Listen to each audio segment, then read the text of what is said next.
হিন্দি দুটোই আছে নাকি আবার? ও বাবা,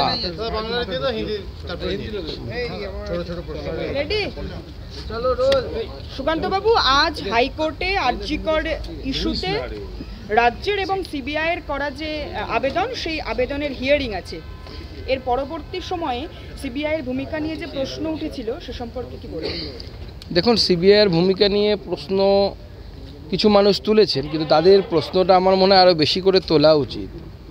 যে লাইনগুলো শিয়ালদা কোর্টের মহামান্য বিচারপতির অবজারভেশনে এসেছে, টালা থানার বিভিন্ন তদন্তকারী অফিসার থেকে শুরু করে অন্যান্যদের বিরুদ্ধে যে অভিযোগগুলো উঠেছে, সেই অভিযোগগুলো আরও বেশি করে আমার মনে হয় প্রশ্নের মুখে পড়া উচিত। কারণ সিবিআইকে তদন্ত করতে হয়েছে 5 দিন পর থেকে।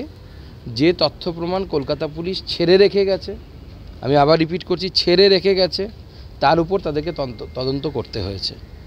যদি প্রথম থেকে সিবিআই এই তদন্ত ভার পেত, তাহলে আমার মনে হয় এর রেজাল্ট অন্যরকম হতো।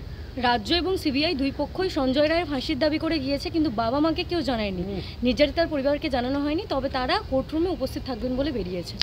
দেখুন, প্রথম কথা হচ্ছে যে তদন্তকারী সংস্থার কাজ হচ্ছে সর্বোচ্চ শাস্তি পাইয়ে দেয়া। পশ্চিমবঙ্গ সরকার কেন গেছেন সেটা পশ্চিমবঙ্গ সরকার বলতে পারবেন, কিন্তু আমার মনে হয় পশ্চিমবঙ্গ সরকার একটু বেশি তাড়াহুড়ো করে গেছে। তদন্তকারী সংস্থা যেহেতু শিয়ালদা কোর্টের রায় নিয়ে খুশি নয়, সেই জন্য তারা হায়ার কোর্টের কাছে গেছে যে তারা ক্যাপিটাল পানিশমেন্ট চাইছে, সেটা তাদের এখতিয়ারের মধ্যে পড়ে। সেক্ষেত্রে পরিবারের সাথে আলোচনা করার কোনো লিগ্যাল বাইন্ডিংস আছে বলে আমার জানা নেই। যারা আইন বিশেষজ্ঞ তারা বলবেন। তারা এও বলছেন যে সিবিআই এর ভূমিকা এখানে প্রশ্নাতীত এবং সিবিআই এক্ষেত্রে কারো দ্বারা প্রভাবিত হয়েছে। দেখুন, প্রথম কথা হচ্ছে মুখ্যমন্ত্রীর পদত্যাগ তো আমরা তখনই চেয়েছিলাম, আমরা স্লোগান তুলেছিলাম দফা 1 দাবি 1 মুখ্যমন্ত্রীর পদত্যাগ। তো সেই সময় ওনারা বলেননি, কিন্তু এখন বলছেন। বিজেপির কথাতেই সবাইকে ফিরে আসতে হচ্ছে। সিবিআইয়ের কিছু রোল নিয়ে আমরাও খুব একটা খুশি নই। কয়েকটি জায়গায় সিবিআইয়ের কয়েকজন অফিসার, সিবিআইয়ের সব অফিসাররা 14 সালে মোদিজি ক্ষমতায় আসার পর তাদের রিক্রুটমেন্ট হয়েছে এরকম তো নয়, বহু সময় ধরে তারা সিবিআইতে আছে। আমি এর বেশি কিছু বলতে চাইছি না। এই নিয়ে কুণাল ঘোষ এবং ফিরহাদ হাকিম দুজনেই দেখা যাচ্ছে যে আক্রমণ করছেন বাবা মাকে, যার বলছেন যে পুত্রী শোকে তারা যদি এখন শোকগ্রস্ত হয়ে থাকেন তাহলে তাদের এখতিয়ার বহির্ভূত কথা বলা উচিত নয়। আবার অন্যদিকে কুণাল ঘোষ বলছেন যে এইরকম কথা কারো কথা মুখে বসানো। দেখুন, আমরা দেখেছি ওই মনিবের কিছু পোষ্য থাকে পোষা, তাদের ওই মাঝে মাঝে মনিব খাবার ছুড়ে দেয়, তারা মনিবের হয়ে ঘেউ ঘেউ করে। মমতা বন্দ্যোপাধ্যায়ের পোষ্য তারা ঘেউ ঘেউ করছে, আর কি করা যাবে। সেটা সন্তুষ্ট করতে জাজকে ব্যর্থ হয়েছে সিবিআই, এমনটাই অভিযোগ করা হচ্ছে বিভিন্ন মহল থেকে। দেখুন, সিবিআই তো সমস্ত তথ্য প্রমাণ সামনে তুলে দিয়েছে, এবার কোর্টের দায়িত্ব হচ্ছে সেটাকে রেয়ার কেস মনে করা না করা, সে তো কোর্ট ঠিক করবে। ববি হাকিম সম্পর্কে কিছু বলবেন? একের পর এক মন্তব্য, পাল্টা মন্তব্য আসছে।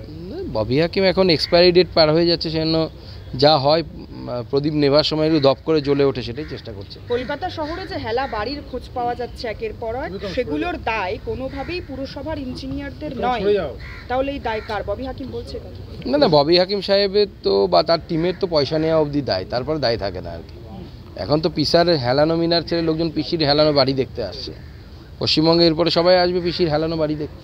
জুনিয়র চিকিৎসকদের পরে এবার সিনিয়র চিকিৎসকদের টার্গেট করা হচ্ছে। দেখা গেল ইলেকট্রনিক কমপ্লেক্স থানায় মেডিকেল কাউন্সিল তাদের বিরুদ্ধে, উৎপল বন্দ্যোপাধ্যায়, মানুষ ঘুমটা এদের বিরুদ্ধে এফআইআর করেছে। আমি সেই সময়ই বলেছিলাম যে আপনারা অপেক্ষা করুন, দেখতে পাবেন। মমতা বন্দ্যোপাধ্যায়কে যারা চেনেন তারা জানেন মমতা বন্দ্যোপাধ্যায় কতটা ভিন্ডিকটিভ এবং প্রতিহিংসা পরায়ণ মহিলা, এবং তিনি সবার বিরুদ্ধে ব্যবস্থা নেবেন। আজ না হয় কাল তিনি সবার বিরুদ্ধে ব্যবস্থা নেবেন, এবং সেই জন্য সবাইকে সংঘবদ্ধ হয়ে এই প্রতিহিংসামূলক আচরণকারী মহিলাকে সরাতে হবে, নচেত কারো শান্তি নেই। গতকাল রাজভবনে প্রজাতন্ত্র দিবস পালনের যে অনুষ্ঠান, সেখানে কলকাতা পুলিশের ব্যান্ডকে অ্যালাউ করা হয়নি, কিভাবে দেখছেন? দেখুন, কলকাতা পুলিশকে রাজভবন থেকে আগেই সরে যেতে বলা হয়েছে মহামহিম রাজ্যপালের তরফ থেকে, তার অফিস থেকে। তার কারণ মহামান্য রাজ্যপাল অভিযোগ করেছিলেন এর আগেও যে তার ওখান থেকে কলকাতা পুলিশ সেখানে থেকে আড়িপাতার কাজ করছে, অর্থাৎ খোঁচরের ভূমিকায় অবতীর্ণ হয়েছে কলকাতা পুলিশ, যে কারা আসে কারা যায় কী আলোচনা হচ্ছে।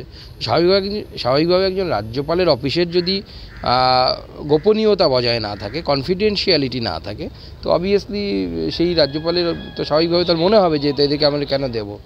সুকান্তবাবু, আপনি সবাইকে সংঘবদ্ধ হওয়ার কথা বললেন, সেক্ষেত্রে আপনি যারা বাম কর্মী সমর্থক বা কংগ্রেস কর্মী সমর্থক তাদের উদ্দেশ্যে বার্তা দিচ্ছেন?